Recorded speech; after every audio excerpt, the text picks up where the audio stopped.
Ballam makhtasama muhajirun wal ansar.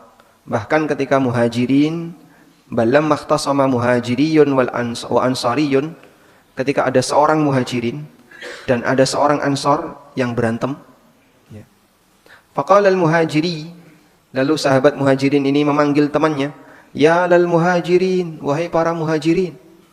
Wa qala al-ansari, lalu sahabat ansar ini juga balas, ya lal ansar, wahai para sahabat ansar. Dalam situasi tegang seperti itu, mereka ngajak temannya untuk kumpul. Muhajirin ngundang bolone, ansar ngundang bolone. Ini kalau tidak segera didamaikan, mungkin akan terjadi ya tawuran. Dan kalau sudah terjadi tawuran, bisa jadi akan berkelanjutan. Kampung ini dan kampung ini gak ridho, kemudian tawuran. Apalagi mereka tinggal di satu tempat yang sama, yang satu penduduk lokal, yang satu pendatang. Sampai sekarang kan dipisahkan, dibeda-bedakan ya di Jogja. Siapa ini? Oh, penduduk lokal, pribumi. Yang ini pendatang. Dari mana? Kecamatan sebelah. Ada hak yang berbeda nggak ketika orang tinggal di sebuah kampung, ini pendatang, ini penduduk lokal? Hah? Orang Jogja membedakan. Harusnya gimana? Harusnya nggak boleh dibedakan. Apa bedanya penduduk lokal dan apa bedanya orang pendatang? Kita semuanya pendatang dan akan meninggalkannya. Tapi seperti ini dibeda-bedakan. Ini penduduk lokal, ini pendatang. Kemudian sikapnya itu dibedakan. Kalau kesalahan dilakukan oleh penduduk lokal ditoleransi, kalau kesalahan dilakukan oleh pendatang tidak ditoleransi. Apa-apaan ini? Ini termasuk di antara cara pikir jahiliyah. Kemudian Nabi SAW langsung mengatakan, Abida wal jahiliyah. Apakah ada ajakan-ajakan jahiliyah? Wa ana baina adhurikum. Sementara aku masih berada di tengah kalian. Wa ghadiba lidzalika ghadaban syadida. Rasulullah SAW sangat marah dengan situasi ketika itu. Sampai mau terjadi perang sandal. Perang sandal gimana? Tabuk-tabukan nganggo sandal. Jadi orang sana, ini budaya ya, mungkin akan berbeda dengan di tempat kita. Kalau dipegang kepalanya itu biasa saja. Tapi giliran ditabuk pantatnya itu pelecehan. Kalau kita kan kebalikannya ya. Ditabuk pantatnya biasa saja, tapi kalau udah dipegang kepalanya, ini pelecehan. Ya. Makanya orang sana kalau menghormati orang yang lebih senior, itu yang dicium apanya? Kepalanya, keningnya. Kalau kita menghormati orang senior yang dicium apanya? Tangannya, salaman kemudian cium tangan. Ya, ini budaya. Saya melihat ada seorang mahasiswa mencium Syekh Fauzan. Ya, kepalanya dipegang. Kepalanya dipegang, ditarik. Dicium. Dan mereka menghormati orang yang lebih tua dengan mencium kening. Kalau kemudian yang dicium lebih tinggi, ya harus ditarik agak ke bawah. Ya, anak-anak misalnya remaja, sementara yang dicium lebih tinggi, harus narik kepalanya sambil jinjit. Dan syekhnya kadang bersedia untuk dicium kepalanya. Sebagaimana ada orang tua yang bersedia tangannya dicium oleh anaknya. Tapi itu budaya ya. Yang mungkin kalau di tempat kita ya aneh. Ini mau ngapain kamu? Mau mencium kepalanya. Baik. Nah, saat mereka dalam kondisi tegang seperti itu, antara satu dengan yang lain hampir saja nabok pantat pakai sandal. Perang sandal. Akhirnya datang Nabi SAW dan beliau mengatakan, Abida wal jahiliyah wa ana baina adhurikum. Apakah kalian akan mempertahankan teriakan jahiliyah, ajakan jahiliyah sementara aku berada di tengah kalian? Wa ghadiba lidzalika ghadaban syadida, dan beliau sangat marah dalam situasi itu. Baik, sekarang kita akan lihat makna dari kata jahiliyah. Kata jahiliyah ini dinisbahkan pada kata jahlun, yang artinya kebodohan. Jahl, jahlun, gini aja, jahlun. Artinya apa jahlin? Bodoh. disebut sebagai jahil atau disebut sebagai masyarakat jahiliyah karena kebodohan terjadi secara dominan. Kita lihat keterangan yang disampaikan oleh para ulama. An-Nawawi rahimahullah mengatakan, al-murad bil jahiliyah al-fatrah qabla al-Islam. Yang dimaksud dengan zaman jahiliyah adalah zaman fatrah sebelum datang Islam, sebelum Nabi SAW diutus. Wa qala Ibnul Athir, kata Ibnul Athir, hiya ay al-jahiliyah al-halul lati kanat 'alaiha al-Arab. Kondisi yang pernah dialami oleh masyarakat Arab qabla al-Islam, sebelum Islam. Minal jahli billahi subhanahu wa ta'ala wa rasulihi sallallahu alaihi wasallam wa syara'i'id din wal mufakhara bil ansab wal kibr wat tajabbur wa ghairi dzalik. Yang dimaksud dengan jahiliyah adalah kondisi allati kanat 'alaiha al-Arab, yang dialami oleh masyarakat Arab sebelum datangnya Islam. Mereka bodoh tentang Allah, tidak tahu tentang Allah, tidak tahu tentang Rasulullah sallallahu alaihi wasallam, tidak tahu tentang syariat agama, bangga dengan nasab, sombong, at-tajabbur, kemudian ya, congkak wa ghairi dzalik, atau sifat-sifat tercela yang lainnya. Wa qala al-Qastalani, kata al-Qastalani, hiya zamanul fatrah qabla al-Islam. Jahiliyah adalah zaman ketika belum ada Rasul, zaman fatrah qabla al-Islam, yang muncul atau yang terjadi sebelum Islam datang. Wa summiya bidzalika likathratil jahalati fihi. Dinamakan zaman jahiliyah karena saking banyaknya praktek kebodohan yang terjadi ketika itu. Semua tindakan melanggar kebenaran adalah kebodohan. Semua perbuatan yang bertentangan dengan kebenaran, apa ini? Bodoh. Kebalikannya, semua perbuatan yang sesuai dengan kebenaran adalah kebalikan dari bodoh, berilmu. Karena itu, orang yang bertindak salah, baik dia tahu maupun tidak tahu, disebut sebagai orang yang bodoh. Karena bodoh itu bisa bodoh setelah dia tahu, dan ada bodoh dalam posisi dia tidak tahu. Sebab bodoh ada dua, bodoh yang dimaklumi dan bodoh yang tidak dimaklumi. Baik.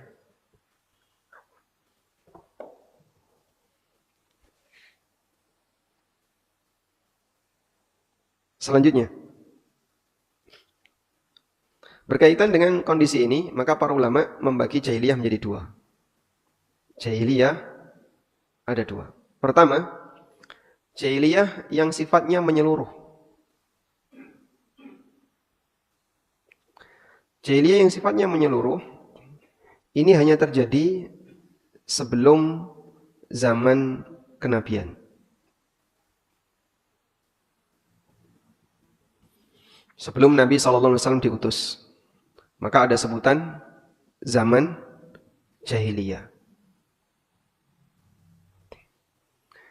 Nah, zaman jahiliyah ini sudah berakhir setelah Nabi SAW diutus. Maka selanjutnya kita tidak boleh mengatakan ini zaman jahiliyah. Oh, masih banyak kaum muslimin, masih banyak orang yang benar, yang lurus akidahnya. Zaman jahiliyah ini berakhir dengan diutusnya Nabi SAW. Jadi jahiliyah yang sifatnya menyeluruh berakhir dengan datangnya siapa? Rasulullah sallallahu alaihi wasallam. Begitu Nabi sallallahu alaihi wasallam sudah berdakwah di tengah kaum muslimin, maka masa jahiliyah ini berakhir. Yang kedua, jahiliyah individu, yaitu kesalahan pribadi yang dialami oleh seseorang, kesalahan pribadi yang sesuai dengan budaya jahiliyah. Jadi misalnya ada orang yang melakukan kesalahan jahiliyah, maka kesalahan ini sifatnya pribadi dan bisa jadi masing-masing orang punya, namun kadarnya berbeda. Ada yang parah, ada yang ringan. Sebagaimana contoh berikut. Ada sahabat Abu Dzar itu pernah mencela Bilal. Bilal ini mantan budak. Kemudian Abu Dzar menyebut, ketika mencela Bilal, beliau menyebut orang tuanya Bilal. Dasar keturunan budak. Maka Bilal merasa kecewa dengan kalimat ini, dilaporkan kepada Nabi Sallallahu Alaihi Wasallam. Coba kita lihat bagaimana pembelaan yang diberikan Nabi Sallallahu Alaihi Wasallam. Ketika ada celaan seperti itu, Rasulullah Sallallahu Alaihi Wasallam mengatakan, ini coba kita lihat di sini.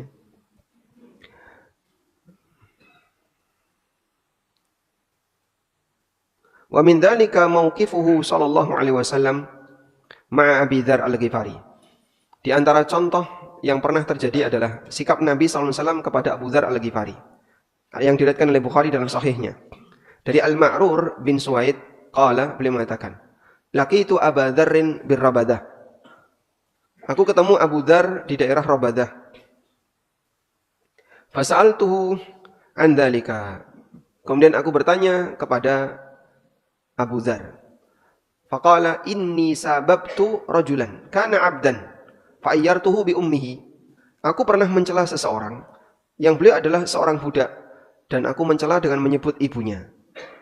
Abu Dzar mengatakan, ya ibnu sauda, wahai anak orang hitam, atau ya ibnal ajamiyah, wahai orang asing bukan orang Arab. Faqala lin nabiyyu sallallahu alaihi wasallam. Kemudian Nabi SAW mengatakan kepada Abu Dzar, ya Abu Dzar, a'ayyartahu bi ummi? Wahai Abu Dzar, apakah kau akan mencela orang ini dengan menyebut nama ibunya? Lalu Nabi SAW mengatakan, innaka mru'un fika jahiliyah. Sesungguhnya engkau adalah orang yang dalam dirimu ada kebiasaan buruk jahiliyah. Sehingga sekelas sahabat Abu Dzar mengalami itu dan disebut oleh Nabi SAW sebagai orang yang melakukan praktek jahiliyah. Tapi jahiliyah yang sifatnya apa ini? Individu. Sehingga yang mengalaminya adalah kesalahan pribadi dan bukan kesalahan sosial. Ikhwanukum khawalukum.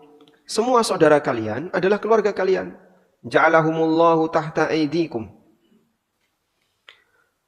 Dan budak itu Allah Subhanahu wa taala jadikan di bawah kekuasaan kalian. Faman kana akhuhu tahta yadihi. Siapa yang saudaranya, yaitu budaknya, ada di bawah kuasanya, falyut'imhu mimma ya'kul.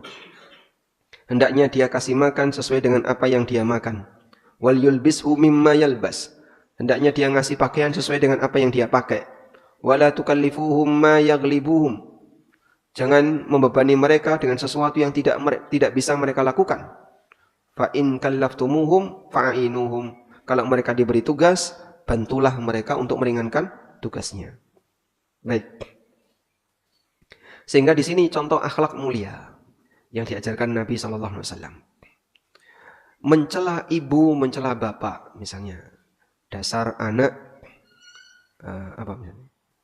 dasar anak budak, dasar anaknya orang hitam, dasar keturunan hitam. Di sini kalimatnya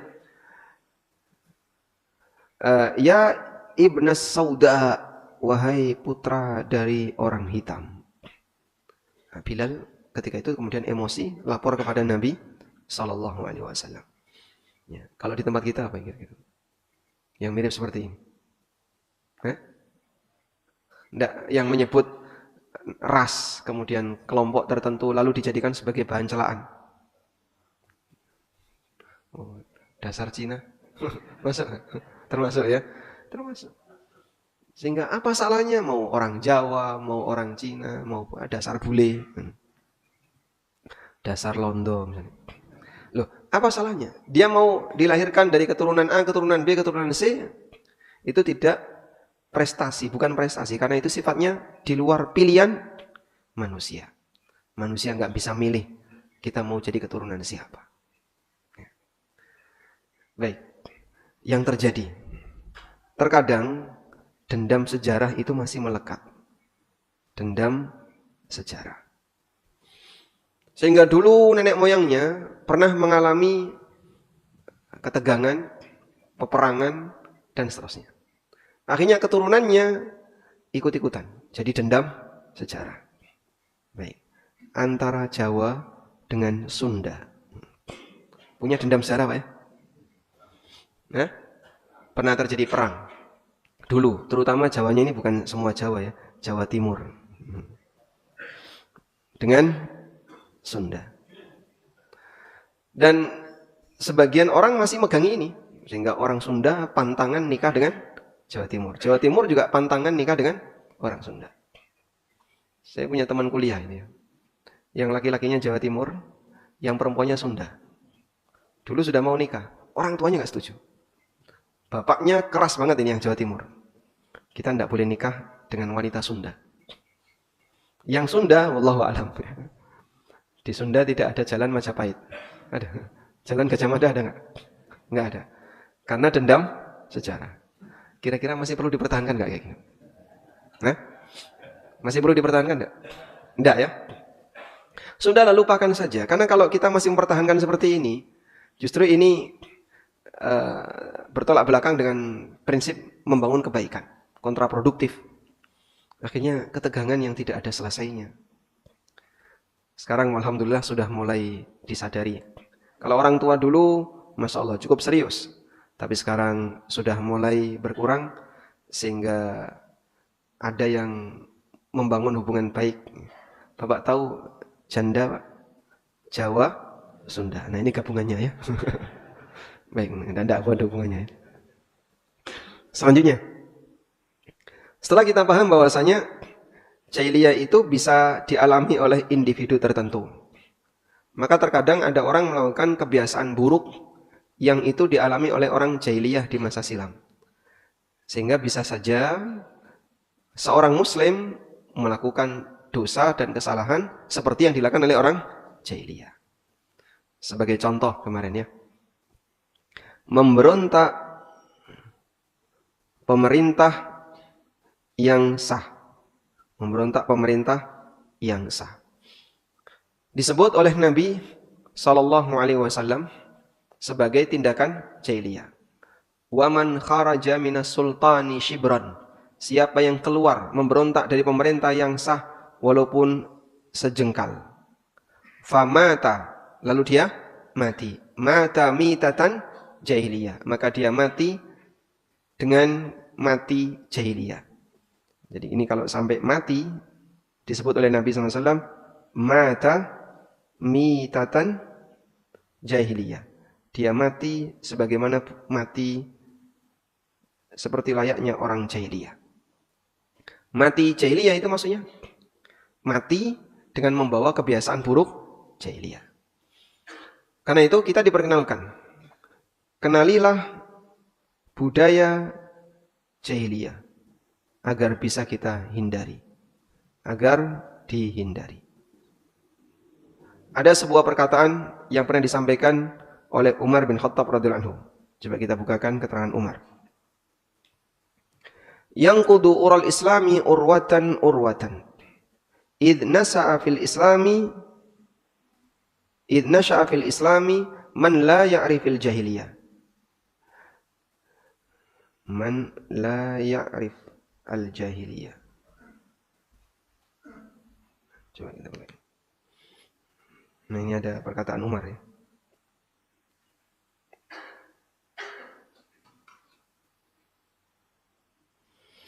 Umar bin Khattab radhiyallahu anhu pernah mengatakan, "Innama tanqudu ural islami urwah urwah." Simpul-simpul Islam itu lepas satu demi satu. Jadi Anda lihat seperti rantai. Rantai ini akan nyambung kalau semua unsurnya dia dalam kondisi tertutup. Umar bin Khattab radhiyallahu anhu mengatakan, "Innama tanqudu ural islami urwah urwah." Ikatan simpul Islam ini lepas satu demi satu. Sehingga akhirnya tidak nyambung lagi. Idh nasha'a fil islami man la ya'rifil jahiliyah. Ketika di dalam Islam ada orang yang tidak kenal budaya jahiliyah. Akhirnya dia melakukan budaya itu tanpa sadar. Karena ada sebagian orang kalau tidak kenal satu keburukan tertentu, maka dia melakukannya tanpa sadar. Ada ungkapan pepatah, "Araftu syarra la lisyarri walakin litawaqqihi wa man lam ya'rifi syarra minal khairi yaqa' fihi." Aku mengenali keburukan bukan untuk diamalkan, tapi dalam rangka dihindari. Karena siapa yang tidak tahu mana yang baik, mana yang buruk, bisa jadi dia terjerumus ke dalam keburukan. Nah, jadi kita perlu mengenali budaya jahiliyah untuk dihindari. Disinilah sebagian ulama membuat buku khusus mengumpulkan aneka budaya jahiliyah agar masyarakat mengenalinya. Di antara buku yang cukup terkenal, ya, saya kasih PR untuk jamaah. Setiap rumah buku ini harus ada. 100 kebiasaan jahiliyah.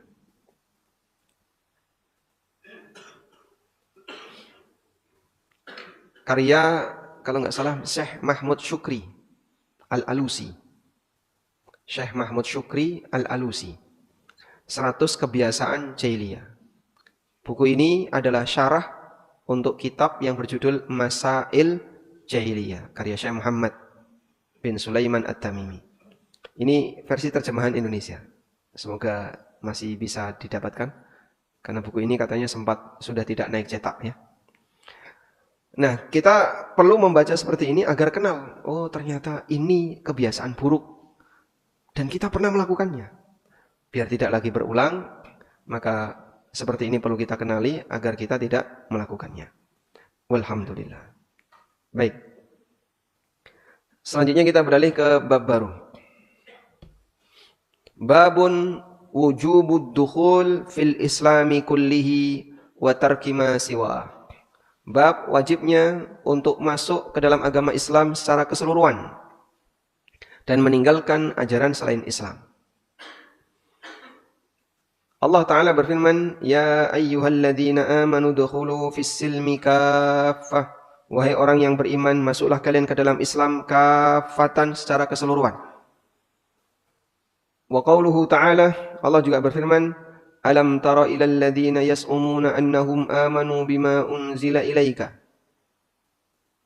Tahukah kalian orang yang menyangka kalau dia beriman terhadap apa yang diturunkan kepadamu, tapi orang ini masih senang dengan dukun? Berarti dia beriman dengan togut. Ngaklaim Islam tapi senang dengan dukun. Wa qawluhu ta'ala, Allah Ta'ala berfirman, Innal ladzina farraqu dinahum wa kanu syi'a lasta minhum fi syai'in. Sesungguhnya orang yang memecah belah agama mereka dan mereka menjadi kelompok kecil-kecil. Memecah belah agama itu gimana? Menyimpang dari agama dan dia punya pengikut. Sehingga ada yang ke arah kiri, ada yang ke arah bawah, ada yang menyimpang dari jalan Islam, terus dia punya pengikut. Akhirnya masing-masing membuat kelompok kecil-kecil sendiri. Lasta minhum fi syai'in. Kamu bukan bagian dari mereka sedikit pun. Qala Ibnu Abbas radhiyallahu anhuma. Ibnu Abbas radhiyallahu anhuma mengatakan, fi qaulihi ta'ala, tentang makna firman Allah Ta'ala, yauma tabyaddu wujuhun wa taswaddu wujuh. Pada hari di mana ada wajah yang berubah menjadi putih dan ada wajah yang berubah jadi hitam. Kata Ibnu Abbas, tabyaddu wujuhu ahli sunnati wal i'tilaf. Wajahnya ahlu sunnah dan orang-orang yang suka bersatu akan berubah jadi putih.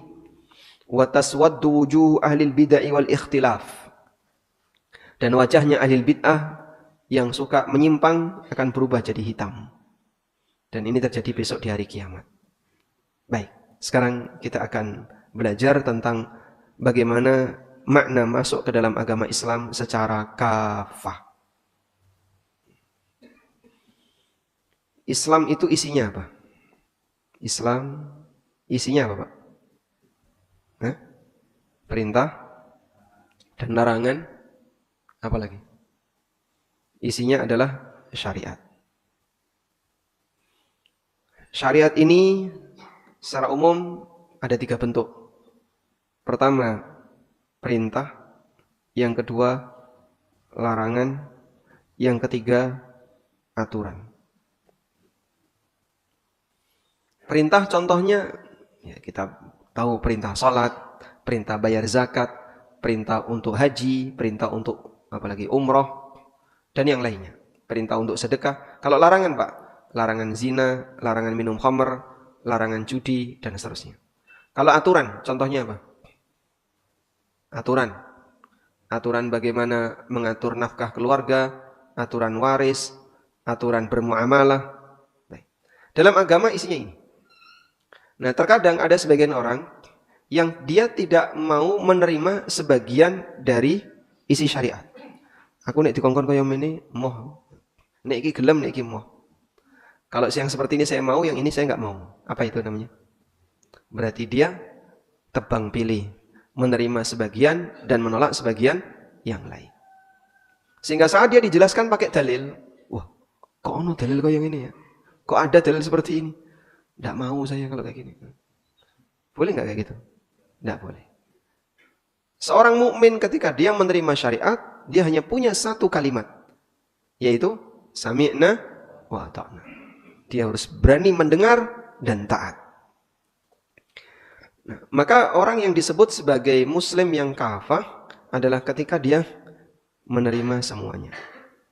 Menerima semuanya. Bukan menerima sebagian dan menolak sebagian. Karena itu manusia yang statusnya muslim kafah tanpa diragukan. Muslim kafah. Kafah tadi artinya apa? Menyeluruh. Contoh manusia muslim kafah adalah Nabi sallallahu alaihi wasallam. Rasulullah sallallahu alaihi wasallam. Dan kita belajar untuk menjadi muslim kafah dengan meniru Nabi Muhammad sallallahu alaihi wasallam. Maka siapapun yang aktivitasnya sesuai dengan apa yang dilaksanakan oleh Nabi sallallahu alaihi wasallam, berarti dia berusaha untuk menjadi muslim yang kafah. Sebab sekali lagi ada sebagian orang yang kadang mau menerima dan ada yang tidak mau menerima. Baik. Allah Subhanahu wa taala perintahkan orang yang beriman, udkhulu fis-silmi kafah. Masuklah kalian ke dalam Islam kafatan secara menyeluruh. Sehingga ajaran apapun yang datang dari Islam dia terima. Baik yang berkaitan dengan hubungan dia dalam ibadah, berkaitan dengan hubungan dia dengan orang lain dalam bermuamalah, berkaitan dengan pengaturan yang ada pada fisiknya. Allah Subhanahu wa taala mengatur para hambanya. Saya mau tanya, fisik kita ini diatur oleh agama atau tidak?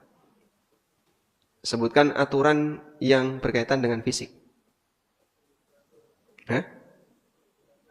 Ada aturan tentang pakaian, ada aturan tentang potong-potong, ya. Potong kuku, potong kumis. Ada aturan tentang potong rambut. Nah, itu kan punya kita, terserah kita. Orang kafir kan tidak mau diatur kayak gitu. Sehingga mereka ini punya prinsip, masing-masing orang punya hak pribadi untuk memperlakukan badannya. Ada yang ditindik 10 di sini. Telinganya ditindik 10. Ada yang tindiknya ditaruh mana? Di hidung. Ada yang ditaruh di lidah. Ada yang ditaruh di bibir. Masya Allah. Dirusak wajahnya. Ada yang dikasih tato. Dan bagi mereka, ya yang penting orangnya senang dengan seperti itu, ya terserah dia. Orang lain tidak boleh dan tidak berhak untuk melarangnya. Kalau kita tidak. Ada aturan agama yang mengatur fisik. Fisikmu diatur oleh Allah. Nggak boleh ini, nggak boleh ini, nggak boleh ini. Tato boleh nggak? Nggak boleh. Apa hukum tato? Dosa besar. Tato itu dilaknat oleh Rasulullah Sallallahu Alaihi Wasallam. Dan sekarang jadi kebanggaan. Sehingga perempuan juga ikut ditato, ditaruh di kaki, taruh di tangan, taruh di mana. Itu muslimah. Dia seorang muslimah. Yang laki-laki tato tangan itu kan sekarang sudah mulai banyak menjamur ya.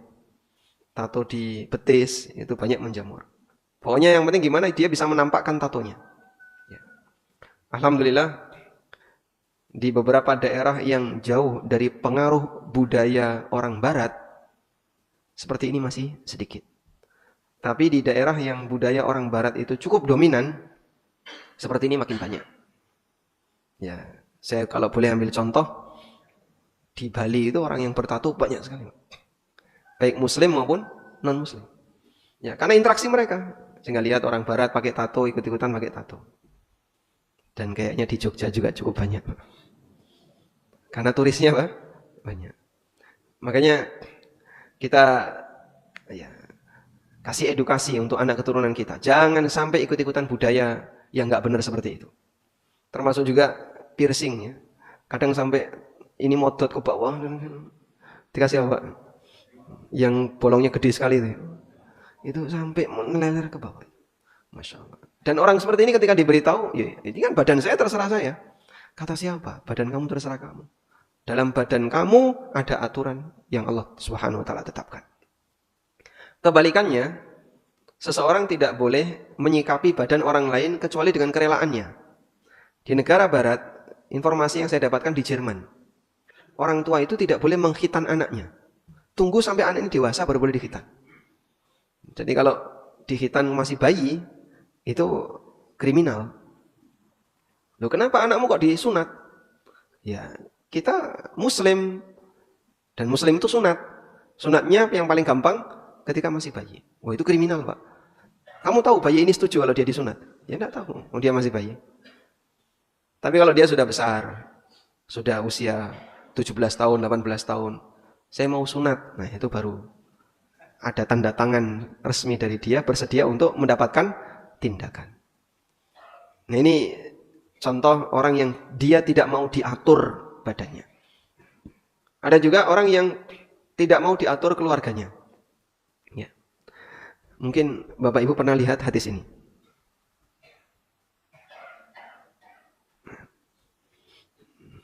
Ada hadis berikut ini. Hadis sahih riwayat Bukhari Muslim dari sahabat Abu Hurairah radhiyallahu anhu. Nabi sallallahu alaihi wasallam bersabda, "Idza da'a ahadukum ra'atahu ila firasyi." Kalau ada seorang lelaki mengajak istrinya ke ranjang, fa'abat antaji'a, tapi istrinya enggak mau datang. La'anat hal malaikatu hatta tusbih. Maka wanita ini akan dilaknat oleh malaikat sampai subuh. Ada ibu-ibu komentar, itu malaikat kenapa ngurusi rumah tangga orang? Subhanallah. Kenapa malaikat ngurusi rumah tangga orang? Malaikat kurang kerjaan. Subhanallah. Ada yang ngomong kayak gitu, Pak. Berarti dia nggak terima dengan hadis seperti ini. Ini kan jelas hadis yang sahih. Sehingga ketika hadis ini dibacakan, ada yang komentar seperti itu, ibu-ibu. Ngapain tuh malaikat ngurusi rumah tangga orang? Kalau suami istri mau berantem, mau akur kan urusan mereka. Malaikat nggak usah ikut campur. Subhanallah. Contoh yang lain ya.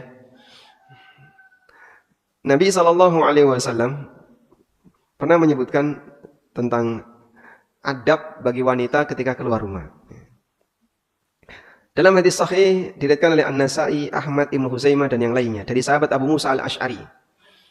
Ayyuma imra'atin istaqtarat famarrat ala qaumin. Wanita siapapun yang pakai parfum, kemudian dia lewat di depan lelaki, liyajidu min rihiha, agar mereka bisa mencium wanginya, fahiya zaniyah, maka ini wanita pezina. Masa harus bau? Protes. Kita kalau keluar nggak pakai parfum kan nanti bau. Masa harus bau? Hadis apaan kayak gini? Dia menolak hadis seperti ini. Hadis apaan seperti ini? Hadis nggak benar, padahal ini hadis yang sahih. Nah, ini contoh orang yang masih keberatan menerima syariat. Ya kita sampaikan, nggak boleh wanita pakai parfum. Berarti harus bau kalau kemana-mana. Yang ngomong harus bau siapa? Nggak boleh menampakkan wewangian, tapi tidak harus bau. Caranya gimana? Ya kamu mandi dulu. Ada teman-teman yang belum nikah ini. Ustadz, saya itu kalau dibalap sama ibu-ibu berangkat ke kantor. Membunuh apa, Pak? Ibu-ibu membalap saya mau ke kantor. Terus saya ikuti di belakangnya. Dia belum nikah dia. Itu gimana kira-kira sikap yang tepat? Oh, kamu jangan kalah, balap dia juga. Karena kalau dia di belakangnya, dia itu menikmati aromanya. Itu yang disebut Nabi SAW, fahiyah zaniyah. Jadi kayak gini, di jalan Godian banyak nggak, Pak? Yang berangkat ke sekolah, yang berangkat ke kantor, berangkat kuliah, berangkat ini. Masya Allah. Aromanya menggoda. Disebut oleh Nabi SAW, fahiyah zaniyah, ini wanita yang ngajak zina. Dan banyak pelakunya tanpa sadar. Namun yang berbahaya lagi adalah ketika orang sudah diberitahu, tapi dia nggak terima. Hadis apaan kayak gini? Nggak benar. ngajak yang nggak benar. Subhanallah. Tidak mungkin Rasulullah SAW mengajak yang tidak benar.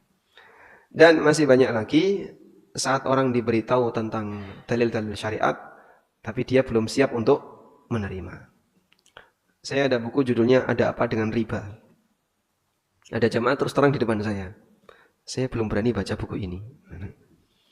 Loh, kenapa? Masih takut dengan isinya. Nggak ada cerita horor di situ. Jadi Anda tidak perlu takut. Cuman lagi-lagi sebagian orang belum bisa menerima semua aturan Allah Subhanahu wa taala, mereka merasa keberatan dengan adanya aturan-aturan tertentu. Wallahu taala alam. Walhamdulillahirabbil alamin. Sudah syuruk, Pak? Hah? 7 menit lagi. Baik, mungkin itu yang bisa kita sampaikan sebagai pengantar. Wassallallahu ala nabiyyina Muhammadin wa ala alihi wa sahbihi wasallam.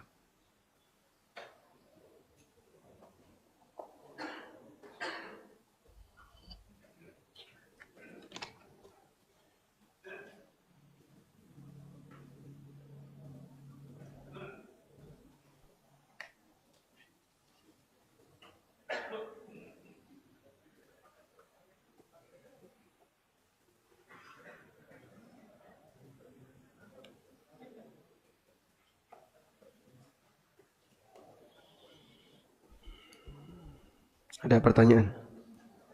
Assalamualaikum. Waalaikumsalam. Saya baru saja kehilangan barang yang berharga. Kebetulan ada kerabat yang datang.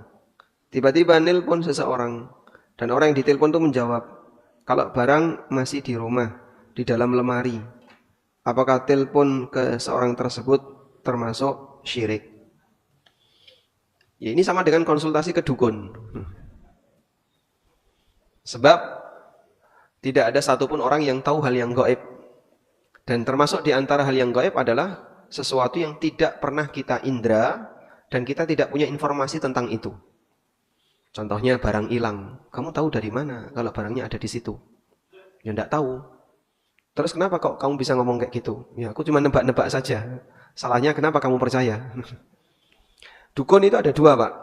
Satu, dukun pembohong, dia hanya nebak-nebak saja.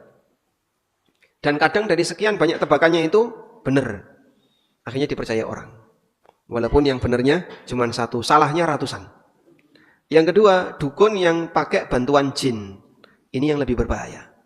Dukun yang kedua inilah dukun di zaman jahiliyah. Ketika setan masih diizinkan untuk duduk di langit, dia mencuri dengar berita dari malaikat tentang takdir, kemudian disampaikan ke dukun. Dukun yang kedua ini lebih berbahaya. Karena peluang benarnya lebih besar dibandingkan yang pertama. Namun dukun yang kedua ini belakangan sudah mulai hilang. Kenapa? Karena jin sudah tidak lagi diizinkan untuk duduk di langit dunia. Ini seperti Allah ceritakan di surat Al-Jin. Wa kunna naq'udu minha maqa'ida lis-sama'.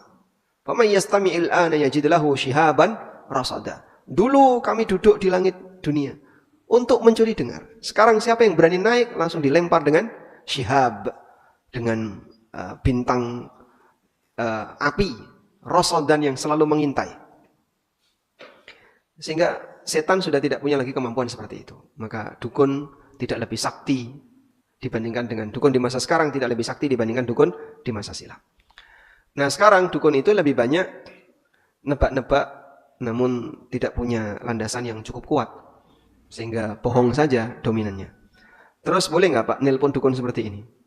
Dilarang keras oleh Nabi SAW. Nabi SAW bersabda, Man ata arrafan fasa'alahu an syai'in faqad kafara bima unzila ala Muhammadin sallallahu alaihi wasallam. Siapa yang mendatangi dukun lalu tanya kepada dukun kemudian dia benarkan, berarti dia kufur kepada Al-Qur'an yang diturunkan kepada Nabi sallallahu alaihi wasallam. Dalam hadis yang lain, Rasulullah SAW bersabda, Man ata arrafan fasa'alahu an syai'in lam tuqbal lahu salatuhu arba'ina yauman. Siapa yang datang ke dukun lalu bertanya ke dukun, maka salatnya tidak diterima selama 40 hari. Ini tidak datang ke dukun, Pak, cuma nelpon dukun. Ya, sama saja ya. Ya ini model datang ke dukun di era milenial. Ya. Yang penting intinya adalah konsultasi ke dukun. Konsultasi ke dukun dihukum oleh Allah Ta'ala, salatnya tidak diterima. Maka jangan dipercaya. Sehingga ingatkan kerabat yang telepon tadi, nggak boleh kayak gitu.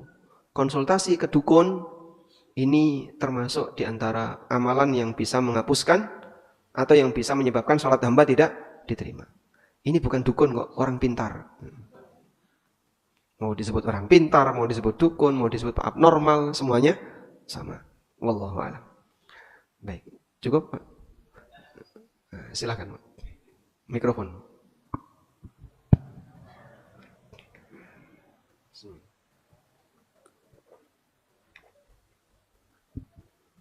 Assalamualaikum warahmatullahi wabarakatuh. Waalaikumsalam warahmatullahi wabarakatuh. Mohon izin bertanya Pak Ustadz, ada 2 pertanyaan. Yang pertama, bolehkah seorang muadzin menjadi imam sholat? Seorang muadzin menjadi imam sholat. Yang kedua, karena muadzinnya itu jadi imam sholat, siapa yang berhak untuk qomat? Yang ketiga, bagaimana hukumnya muadzin jadi imam sholat? Makruh atau haram? Apakah ada hadisnya yang menguatkan? Yang kedua, bolehkah sholat sunnah digabung? Misalkan sholat sunnah tahiyatul masjid digabung dengan sholat sunnah taubat atau dengan sholat sunnah hajat. 2 pertanyaan itu Pak Ustadz, mohon pencerahannya. Assalamualaikum warahmatullahi wabarakatuh. Waalaikumsalam warahmatullahi wabarakatuh. 2 atau 4 tadi Pak? 2 tema tapi isinya 4 pertanyaan. Baik, tema yang pertama, bolehkah muadzin jadi imam sholat? Tidak ada larangan tentang ini.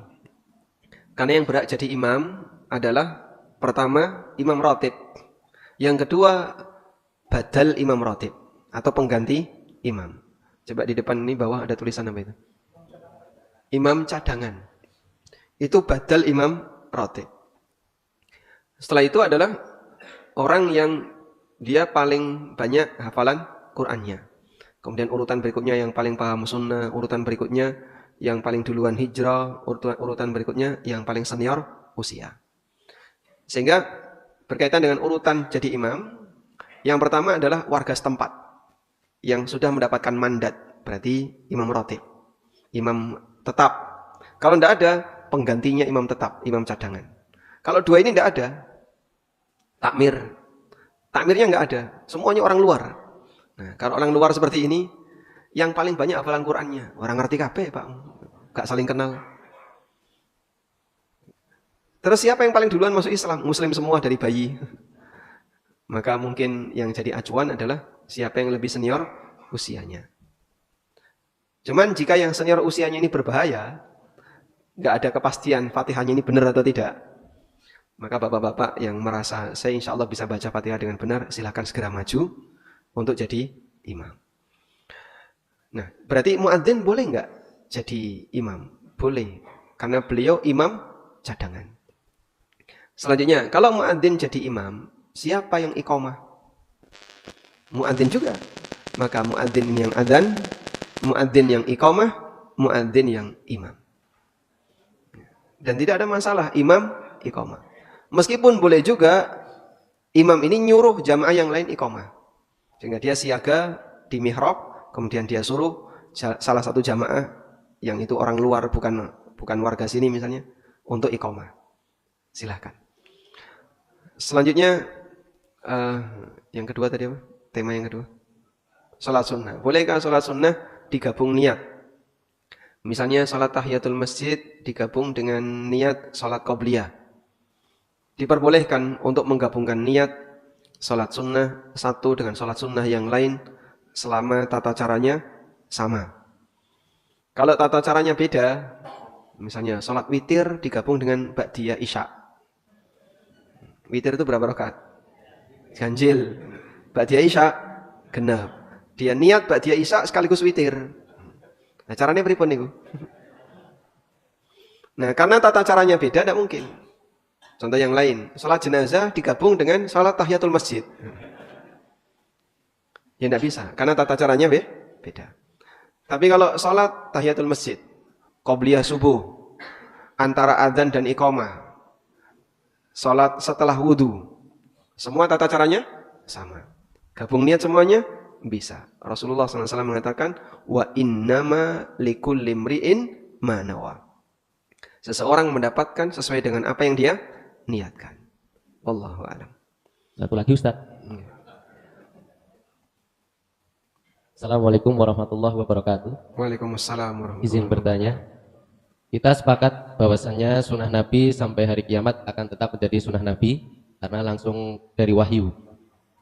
Sedangkan di zaman kepemimpinan Umar, pengamalan sunnah Nabi ada beberapa yang mengalami sedikit penyesuaian. Contoh, masalah talak, sholat tarawih, qunut subuh, dan masalah isbal. Edukasi apa yang bisa disampaikan perihal hal tersebut? Karena mungkin sebagian dari umat ini mengambil pendekatan yang berbeda dari pendekatan yang dilakukan oleh sahabat Umar. Jazakallahu khairan. Baik. Yang perlu dipahami seperti ini. Terkadang ada sesuatu yang belum viral, tapi kemudian jadi lebih viral. Ada sesuatu yang dulunya pernah viral, kemudian jadi berkurang. Itulah perubahan yang ada antara di zaman Nabi SAW dengan di zaman Khulafaur Rasyidin. Sebagai contoh, mengenai kodifikasi Al-Quran. Di zaman Rasulullah SAW, kenapa Quran tidak disatukan? Faktor utamanya apa? Beliau masih hidup, sehingga ada memungkinkan wahyu yang turun. Kalau ada wahyu yang memungkinkan turun, bisa jadi wahyu itu menghapus yang sudah pernah turun, atau nambahi yang belum turun. Maka kalau Quran sudah dibukukan jadi satu, kemudian ada koreksi, dan model orang masa silam dalam kegiatan tulis-menulis tidak sebagaimana di masa kita. Tinggal delete selesai kan. Revisinya begitu gampang. Kalau dulu Masya Allah, untuk bisa nulis, itu repot. Anda bisa bayangin ya, tulang belikat tahu Pak? Tulang belikat sapi kan lebar. Mungkin selebar baki. Ini baki ya. Tulang belikat ini, yang demikian lebar, ditulisi. Gimana cara nulis tulang belikat? Hah? Dikerik. Sehingga tulisan itu tulisan kerik. Bukan dengan tinta. Mereka tidak punya tinta. Tapi ini dikerik. Barulah kemudian tertuang tulisan teks kerikan itu. Dan kerikan para sahabat, sementara mereka belum terbiasa nulis ya. Kadang bagi orang sekarang susah dibaca. Huruf dulu dengan huruf sekarang agak berbeda. Dulu tidak ada titik, tidak ada tasdid, tidak ada sukun, tidak ada harokat. Tapi orang bisa baca karena kebiasaan. Ya. Dan pemilik bahasa itu bisa menebak kira-kira ini kata apa yang tertulis. Ya, contoh ya, seorang dokter meresepkan obat. Bapak bisa baca, oh setelah makan, sebelum makan. Kalau itu dikasihkan kepada orang luar yang baru belajar bahasa Indonesia, bingung dia. Iki apa tuh kok?